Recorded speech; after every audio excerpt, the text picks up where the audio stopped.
everyone who may be joining us today. And we're live. He may be the only Chicago journalist who sings on his news show. You may have heard him telling stories on Snap Judgment or hosting performances, including the Moth. Jacoby Cochran hosts CityCast Chicago, voted Best Podcast 2021 by the Chicago Reader. I'm Sheila Solomon with Rivet 360, and this is Chicago Media Talks, a show in which people in Chicago media talk about Chicago media. We're recording this via Zoom and broadcasting it live on YouTube, where you're welcome to put questions in the comment box, and we'll get to as many as possible. Jacoby, how's CityCast Chicago different from other Chicago news shows? Oh, you jumped right in with the question. I think one of the things that makes us different is we don't overwhelmingly code switch, right? And we don't change the way we talk about issues based on our audience. I think what you get when you listen to the show is a guy from the South Side of Chicago talking about the things across his city that I understand, I don't understand, I'm confused about, I'm excited about. And so I think there is a natural curiosity in the show that often in other Chicago media, and I don't think it's any fault of anyone, is there's a slightly more authoritative tone when you listen to other podcasts or read other articles. And I try to let the listener and the reader know that while I know a good amount about this city, I couldn't possibly know everything. So I'm trying to learn just like everybody else. And where did the idea come from for creating the podcast? Oh, that's a good question. You'd have to pass that up to our CEO, David Plotz.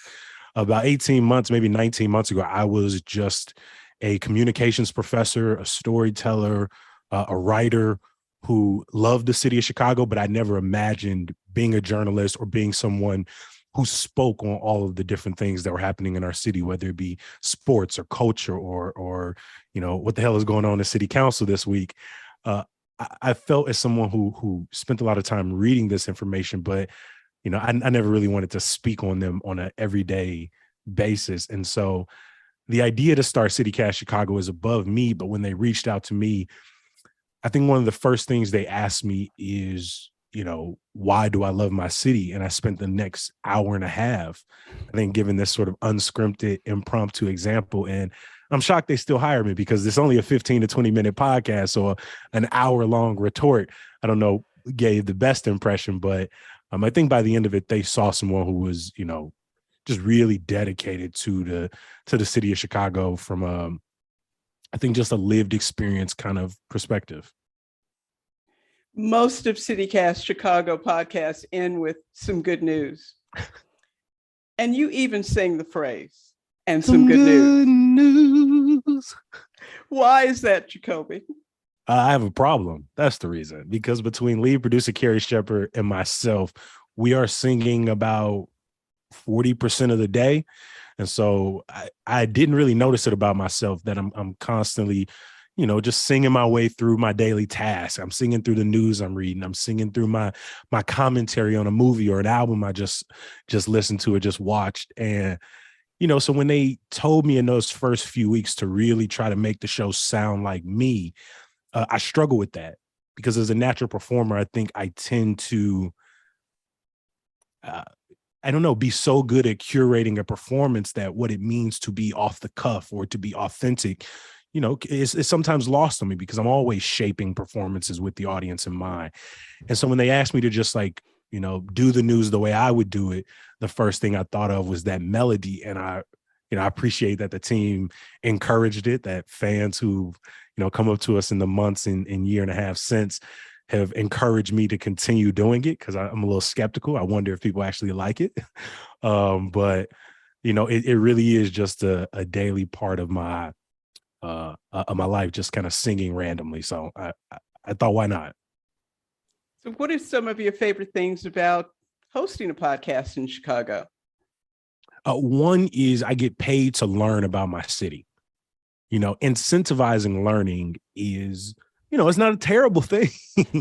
It's, you know, 3 million people live here. We got 50 wards, you know, 22 or some odd police districts. There's hundreds of schools. There's so many things going on at any day in Chicago. And prior to the podcast, I thought I was doing a bang up job of reading my daily news, tracking the most important topics going throughout our city, figuring out what are the cool events happening, or, what's some dope spots to eat across the neighborhoods.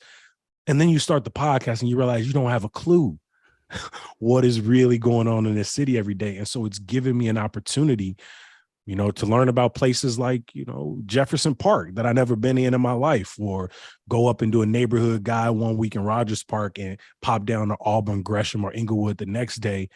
That ability to constantly be in conversation with the city and moving around geographically, it would have never happened had this podcast not come into my life. So how does having grown up here influence how you interview your guests? I think at first it brought a sense of pride, right? That they knew, regardless if they didn't know me, that they were talking to somebody who had a deep affection for the city, somebody who was born and bred here, somebody who has the Chicago arrogance kind of built into my soul. But as the podcast has gone on, what's been interesting is I think it's given me like a radical empathy and a ability to like step back from my personal perspective. Because when I first started CityCast Chicago, or when I first started hosting CityCast Chicago, I probably could have told you very quickly, this is what it means to really be from here. These are all the coolest spots. This is where you have to go if a tourist is coming into town. And so many of those answers have been challenged. They've changed. They've, come into contact with people who, just like me, grew up, born and raised in this city, but they grew up in Uptown, or they grew up in La Vieta, or they grew up over in Austin. And what those answers are, those subconscious, directly off the top of the dome answers, they change from neighborhood to neighborhood. And so it's given me an empathy and a perspective of like, no one person, no one neighborhood, no one demographic has the ability to speak for this city, but rather be in conversation with everybody else's version of the city. And, there's still some things that I'd be like, no, we don't do that here. We don't do that. But I think it's a lot more understanding and patience. So what myths or misconceptions do you find yourself having to debunk about your hometown? Yeah, I think people think we are desensitized to the national narrative about Chicago, and we're very much not. It hurts to see people kind of callously like drag our names through the mud anytime they want to talk about social inequity, or they want to talk about what's wrong with the city. When people want to talk about gun violence or the state of the Black community, Chicago has become this catch term. You might as well call me, I'm not sure exactly what I can't say, but I'm gonna keep it real. You might as well just call me a nigga to my face. Like, if you're gonna disrespect me by using my city's name as a way to say that we are less than, that we are undeserving, that we are somehow bathed in corruption to the point that we can't tell our scent from the scent of the larger problems, I think that's a huge misconception, because it means people are less likely to really get to the root causes of Chicago's ills. And if you get to the root causes of Chicago's ills, then you find yourself closer to the root causes of all of America's problems, when so much of the experimenting on how our society will move forward took place on these hollow grounds of Chicago. And so, rather than writing us off as, completely jaded to the state of our city, I think people should probably do more contextual work on their own, because it might show them something about themselves or their own cities. What's the most difficult interview you've had? That's a really good question. Lakeisha Chavis, who's a fantastic journalist who at the time was working with the Trace, I believe is with the Marshall Project now. And it was very early in my CityCast tenure. And we were talking about a particularly devastating weekend in which multiple people lost their lives or were injured to gun violence. And it was another one of those conversations where we are, on one hand, trying to memorialize the individuals whose lives were lost. On the other hand, we're trying to provide comfort and understanding to the people who have to move on in the wake of these tragedies. And then on the other, we are, defensive, and we are challenging yet another attempt to bastardize Chicago's name, to make us a monolith, to treat our pain like sport, as if it's something to just like haha and kiki about. And at that time, I'll just be real, I think one of the reasons they hired me is because there's a level of emotion on my sleeve. There is, as a performer, I'm willing to explore my own vulnerabilities. And at that time in the conversation, or at that time in the podcast, and with that conversation, I don't know if I had the kind of emotional levees in place to have these conversations on a daily basis. And it wrecked me. I was angry. I was frustrated. I was crying. I was emotional. I was, distraught. I was frustrated. And I think none of those emotions are wrong. But they overwhelmed my ability to stay present in the conversation, to serve as a conduit for the listener. And so that made it a really difficult conversation to get through. What's the difference between hosting a podcast and being a journalist? That's a very good, man, you got a lot of good questions here, Sheila. And I want people to know she did not send me any of these, right? Which I remember sending an email like, will I get these ahead of time? I send 99% of my guests 0 questions. So I didn't actually expect to get them. I actually don't think there's a major difference. I think the difference comes in what our expectations of the two mediums are. I think it's easy to think that podcasting and journalism are mutually exclusive. Podcasting is a medium. Journalism is a praxis. It's a way of going about learning and dispersing information. Again, 2 very simple definitions. But I think when people think of podcasts, they think grab a mic, speak your truth, and either ignore or push to the side your obligation or responsibility to fact check that truth in real time or make sense of that truth in conversation with other people. And to that point, I think podcasting is a beautiful medium. Like, the value of someone being able to just share their lived experiences, I think, is crucial. And then on the other hand, I think journalism has become this thing that people think is in so many ways detached or distant from lived experience, that journalists kind of eat up people's stories and just like spew them out very quickly. And that they leave their emotions or themselves at home and are sort of more, logic oriented. And I think both of those are oversimplifications. I think journalism really is about your method, your obligation. What are the things that govern how you approach a story? Do you approach a story with a sense of humanity and context? And I think podcasting can be a space for all of that. I think CityCast Chicago, our lead producer was with NPR for 15 years. And our junior producer worked in breaking news at the Sun-Times and led newsrooms in Seattle. And, our CEO is one of the longest hosting podcasters in our country and has been with Slate Magazine and a former editor-in-chief. And so there's a huge amount of journalism and integrity that goes into our show and newsletter every single day. I think podcasting just reminds us that, unlike, CBS, that's my voice, right? I didn't come in here today on City, right? No offense to none of my people at CBS. They just, right, there's a voice that they often turn on. There's people can't go as far with the things they want to say or rally against what is sometimes openly toxic and dangerous information. And so podcasting gives us a little more lee room, but not at the expense of our integrity, our desire to tell real, engaging stories. By the way, that question came from a member of the audience. Oh, well, thank y'all for asking. It's something, because to be real, it's something we've struggled with, right? When it first happened, when they called me, it was like, we are doing a podcast. And my first thought, even though I listened to The Daily, right? I listened to This American Life, my first thought, honestly, was just like Joe Budden, right? Just a dude in a room with other dudes talking about dude stuff, no facts, no real sense of obligation to like the truth or each other or their audience, which again, there is clear entertainment in that. And then they were like, no, we're doing daily news. And I was like, oh, okay, all right. I guess I could do that. I understand that. But I'm like, well, does that limit? Does that mean I can't, say that a public official is being ludicrous or being ridiculous? Do I always have to bite my tongue? And it wasn't that either. And so I think that CityCast Chicago is trying to find the happy medium in between.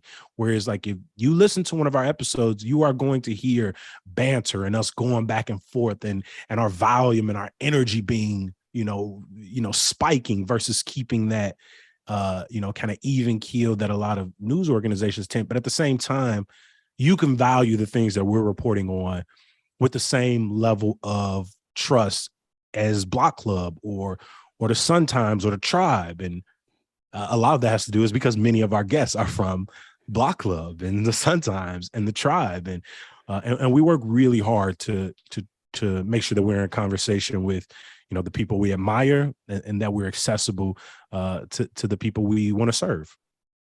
So how'd you get connected with the Moth and Snap Judgment? When I got back from Syracuse, where I got my master's degree in late 2015, I was at a point where most of the performing I had done in my life had an academic tint to it. And so I come from the world of organized speech teams or debate, which many people will call it. And so there's not an easy route from being on a speech team, being on a debate, to, being in the theater or being on podcasting or, being a comedian or, a live musician, whatever the case may be.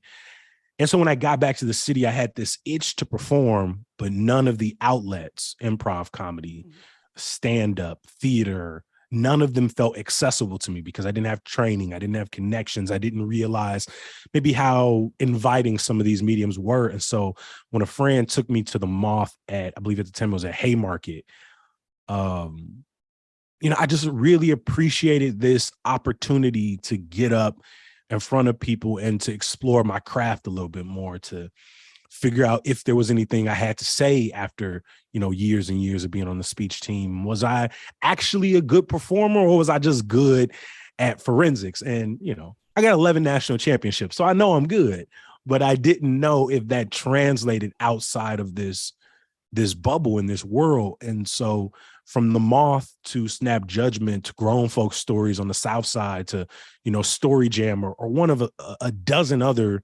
storytelling shows in Chicago, I want to thank the storytelling community, because at the end of the day, just getting a kind and captivated audience, being given the opportunity, whether it's 5 or 10 minutes to workshop your thoughts, and then to be invited to so many shows so quickly over the last few years was, I never expected it. And so, to anybody who's interested in a Moth, I always tell them, give it a shot.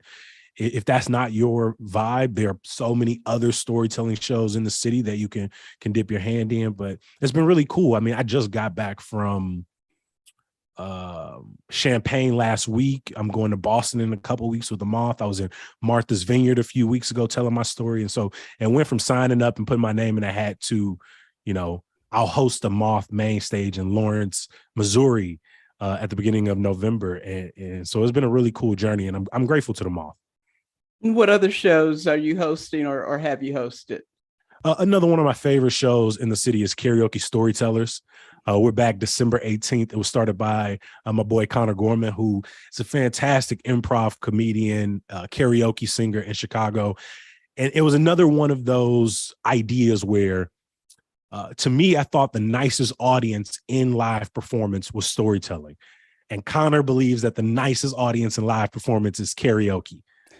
And so these two worlds smashed together just give you, not only this really beautiful experience at Shuba's, where we are right now, where you get the lights, you get the smoke, you get the, you get the crisp audio, you get the karaoke words playing behind so you can participate. But then you also get to find out, why does this song matter to a person? Who is this person a little bit? And, we've had Lisa B come through, and Lily B, and, Andrew David, some really dope people come through. And it's been a fun show so far. Jacoby, who are some of your role models?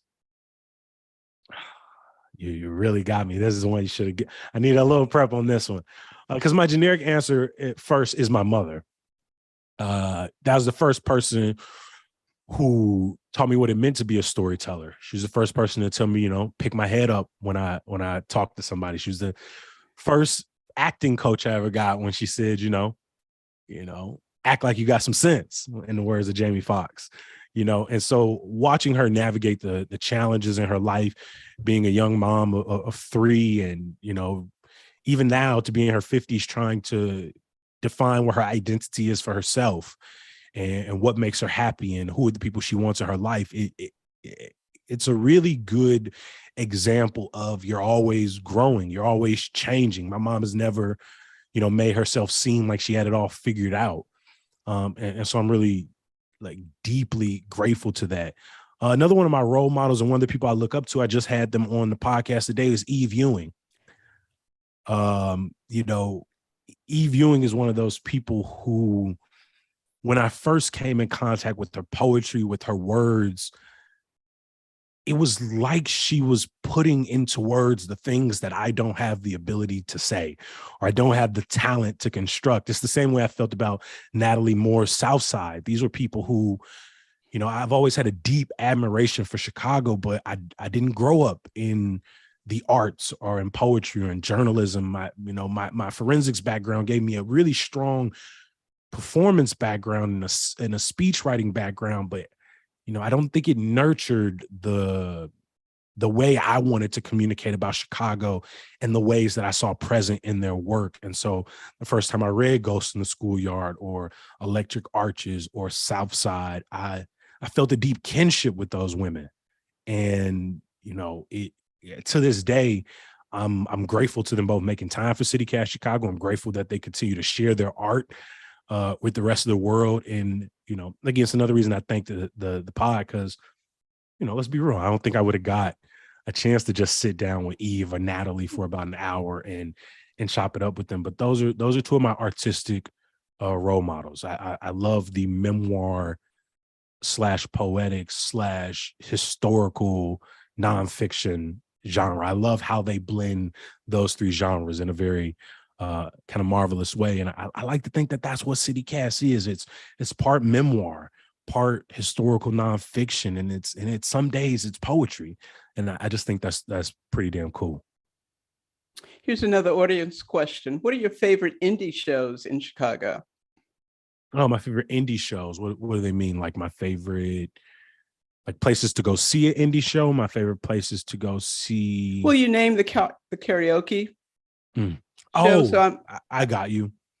Oh, so whether if it's live music or if it's just kind of a storytelling show or anything, right? Storytelling, performance, yeah. Mm-hmm. Grown Folk Stories is one of my favorite. It started out of the Silver Room over in Hyde Park.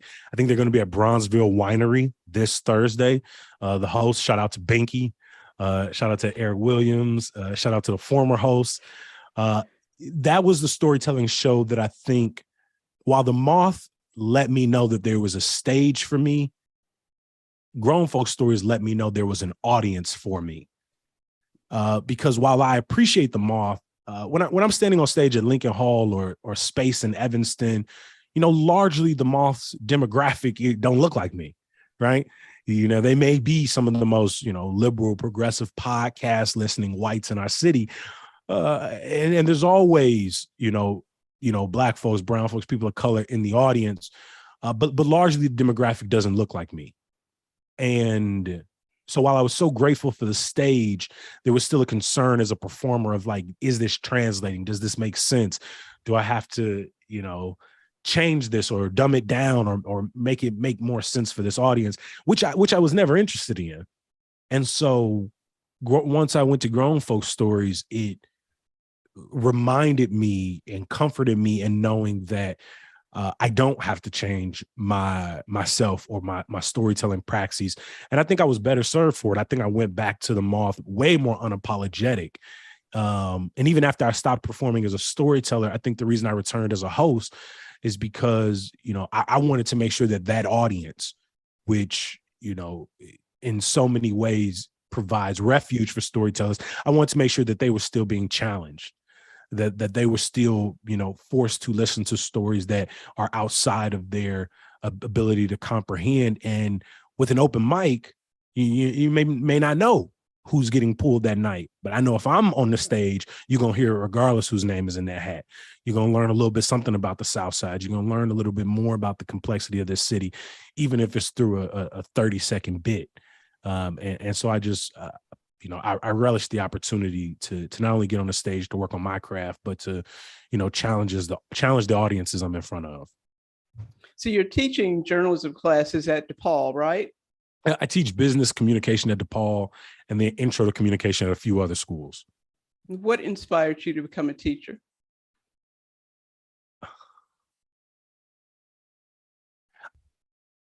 I think my speech background gave me a really good understanding of like how I like to learn. And so while I was going to school, I'd have these professors who I didn't necessarily connect with, I didn't relate to, and I never felt that they made any attempt to relate to our students. Now that I'm a professor, I understand some of that, right? It takes a lot of time, takes a lot of effort. Everybody ain't got it. But I always loved the way my coaches taught me, right? Whether it was, and people may not, love all of these people, but, whether it was Dan or whether it was, Adam or Tanya or Mike, whether it was Karen, these are all alums of Bradley University but I appreciated the way that they taught me and the way that they coached. And so when there was an opportunity for me to move from one career back into the education space, teaching was something that jumped out at me because I wanted that opportunity to connect with students, to provide a different experience for them. And so I like to think that my classroom is a slightly different experience, a little more relaxed, a little more open to the ways students speak and the references that are important to them and the context that's important to them. And so teaching just seemed like a really dynamic space for me to not only continue to work with students, to provide students with a different learning experience, but it provides myself with a different learning experience. I pick up a lot of things from the topics they choose to cover and the perspectives they bring to the classroom. Gee, you are a storyteller and you're a professor and you're a podcaster. I'm sure I'm leaving something out. How do you balance all of these roles? Not well. I think that's the number one answer. One, I think it helps that none of my roles require me to lose a part of myself. I think I'm so privileged that, most of the jobs that I get to do, they feed me and they serve me. I know so many people who go to work and they have to shut off the best parts of themselves or their interests. I know some people who go to work and they have to turn on parts of themselves that they would prefer to only have, amongst the people they call family and they call friends. And so, on the one hand, it is really difficult to balance, teaching 3 classes, making an original podcast 5 days a week, performing 3 or 4 times a week. And it is not enough to say I enjoy those things. You can still be burned out by the things you enjoy. But I have to acknowledge the immense amount of privilege I have, that the idea of balancing these different tasks feels exciting and feels challenging and feels worthwhile. It feels purposeful. And as someone who is not always, who does not always speak from the language of like purpose or destiny or kismet, these different things that I call my career, they feel really, really linked to my identity in a way that it doesn't feel like much labor. What's your take on the state of journalism? I don't know if I'm the perfect person to answer to that. I think this podcast has given me more trust for sure. Because it's easy to, take, let's say, the Chicago Sun-Times or Block Club, and it's just like you read an article and you don't even think about the author, you don't think about the neighborhood, you don't think about the research. You just say, I didn't like that headline, or I didn't really like that coverage. I didn't really care for that. I don't agree with that. And it's really easy to throw that in the trash, right? Pitch it to the back of your mind. But, now I know who Jamie Nesbitt Golden at Block Club is. And I've talked to Pascal, and I've Ariel or Quinn. And I know that these are real people who actually live in these neighborhoods. I've talked to Stacy St. Clair, from the Trib a bunch of times, or Manny Ramos from the Sun Times. And, 80, I can keep naming names because I love all of these people and I'm so grateful to the work they do. And I don't want to feel like anyone's left out. But now that I've met so many of these journalists, I see how much work goes into it. I see level of integrity that they put into this. I see how much work it takes for Brandon Pope, to be the presence that he is online. And it's increased my respect and my trust for these individuals. They still work inside of systems that I think largely need to reckon with the damage that they've done, need to be held more accountable.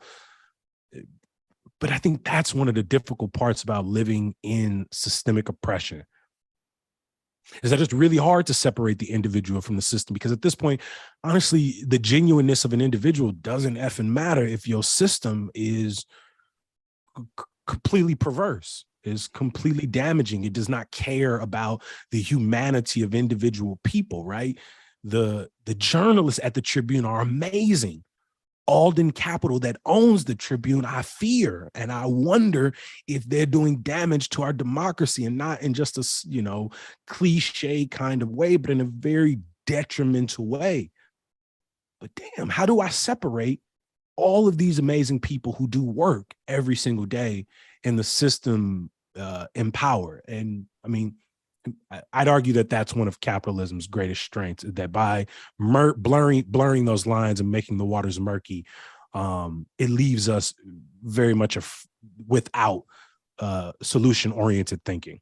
And so I know I've rambled a bunch here, but it's doing this job has made me more trusting of individual journalists, more thoughtful in my commentary on the work that they produce. But I've also, I still remain skeptical of, journalism at large, because again, it's a corporate entity that serves the bottom lines of someone somewhere who's very disconnected from the stories that these people are telling. And so it's a paradox. So what kind of conversations take place in your class with these communication students? Mm-hmm. I'm especially thinking of the kind of careers they may be interested in, and whether or not journalism might be one of those careers. From an intro to communications perspective, I think a lot of our classes deal with anxiety, communication apprehension, and really talks through the different techniques of how to best express your thoughts, your ideas, and your desires. And so I think the best way to do that is really to open up the floor to see, what are students bringing to the table? What are they interested in? So many of my speeches, they rely on the students to pick topics that matter to them, that they're deeply dedicated to or curious about. And so there's a lot of room to explore your own accent and your own desires, and there's room for you to mess up, and there's room for you to challenge what a good communicator looks like, or what it means to be a strong public speaker. And then inside of organizational communication, I really think I'm trying to divorce students from viewing themselves as commodities or their value based on the career they go into. And so I want to teach students how to communicate in a way that frees them, in even a small way, from this very much neoliberal capital way of viewing organizational relationships, organizational success. And so you hear a lot of conversations about us, breaking down, interview pedagogy, or breaking down job descriptions, or, breaking down what it means to have a personal brand. And I allow students to really build back up and to construct the form of organizational communication that makes them feel best served. And so you don't have to create a resume that looks like everybody else's resume. You can create one that speaks to the career, the interest you're going into, or allows you to take creative liberties. You can, talk about the items and the topics that excite you and wake you up. And so I think there's a lot of focus on individuality, but not the type of individuality that keeps us disconnected from one another. So does journalism play a role in these conversations? Yeah, I think media literacy is also really important. I try to provide students with resources, readings, videos, lectures, even activities that really get them to think about what are the sources that they are, reading, listening to. I get them to ask some really interesting questions. A lot of students are 18 to 22. And at that point in your life, you have more beliefs than you have information. Right? You have more beliefs than you have experiences. And when you start to interrogate why people believe the things that they believe, you realize that a good amount of the time, it actually isn't built on individual work or individual analysis. But I don't arrive to that point to attack someone, right? To say, oh, you 18, what the hell, you don't know anything. You haven't lived anything. No. Let's look at that from a biological perspective. You need to believe more things than you have the capability of learning. It allows you to do things, right? It allows you to make goals, to set plans, allows you to build relationships. It allows you to come to understand self-awareness and your own identity. You need the ability to make sense of information before you have the ability to make sense of information. And so I try to help students investigate, not by attacking their religion or their political beliefs or their economic beliefs, but really asking them to trace those beliefs back. And when you trace them back, you ultimately run up against a wall in which you no longer have cognizant memory of how this was introduced into your life. So there's an opportunity here, not to dismantle everything you believe, though I'm down with some of that, but to investigate why you believe the things you believe and to start to intervene in taking even a small semblance of control over that. Because even once you put everything in your face, you're not going to drop your religion tomorrow. You're not going to drop your politics tomorrow. You're not going to drop your friends and your networks tomorrow, but you might be more open to kind of a full scale breakdown of what those things are, what they mean, how they relate to you. And so that's what I'm really trying to teach students, how to, whether it's a news article, right, a blog post, a tweet, or even their own belief systems. Well, how do you approach those with grace, with some form of kindness, and with a real dedication to understanding at the end of the day? Because understanding and comprehension, they take effort. It's real easy to pick up a belief. It's hard to justify it. Jacoby, what are your closing thoughts? Well, first and foremost, listen to CityCast Chicago at chicago.citycast.fm. We've produced, depending on what metrics you use, about 400 plus episodes in the last 18 months in the same number of newsletters. And beyond that, I think, to love a city like Chicago is no easy feat, right?